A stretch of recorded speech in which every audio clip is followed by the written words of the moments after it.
Bojkoti rajonal i supermarketeve po shihet nga qytetarët si domosdoshmëri për t'i shprehur pakënaqësitë me rritjen e çmimeve. Në drejtim të kësaj, të shtunën e 15 marsit, ata janë bashkuar nismës së kundërshtimit të çmimeve të larta të produkteve bazë, duke e shmangur frekuentimin e marketeve të mëdha.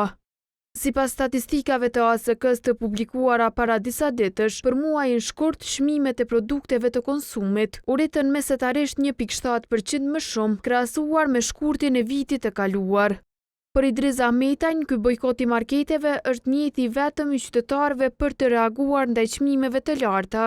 Duhet gjithsesi duhet sepse kushtet e vështira jetesës. Në ditën e konsumatorit, bojkotit ju bashkangjit edhe një qytetar tjetër, Adem Krasniqi.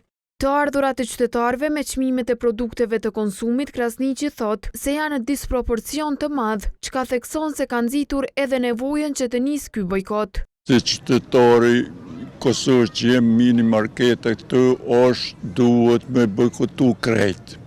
Populli, njerëzit e fëmijë e krejt, pse apeshe me çfarë kushte jem turnu.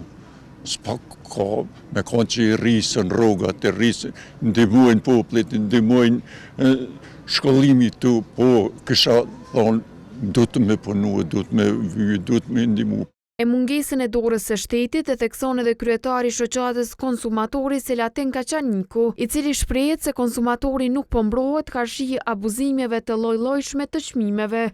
Respektimi të drejtave të konsumatorit në Republikën e Kosovës është në proporcion të drejtë me nivelin e zbatueshmërisë së ligjeve. Dhe ky nivel është i pamjaftueshëm ndaj edhe zbatimi i ligjit për mbrojtjen e konsumatorit dhe i programit për mbrojtjen e konsumatorit janë në nivel të pamjaftueshëm. Prej fillimit të vitit, disa herë edhe qytetarët në Kosovë kanë nisur të bojkotojnë marketet, ashtu siç po bëhet edhe në disa vende të rajonit.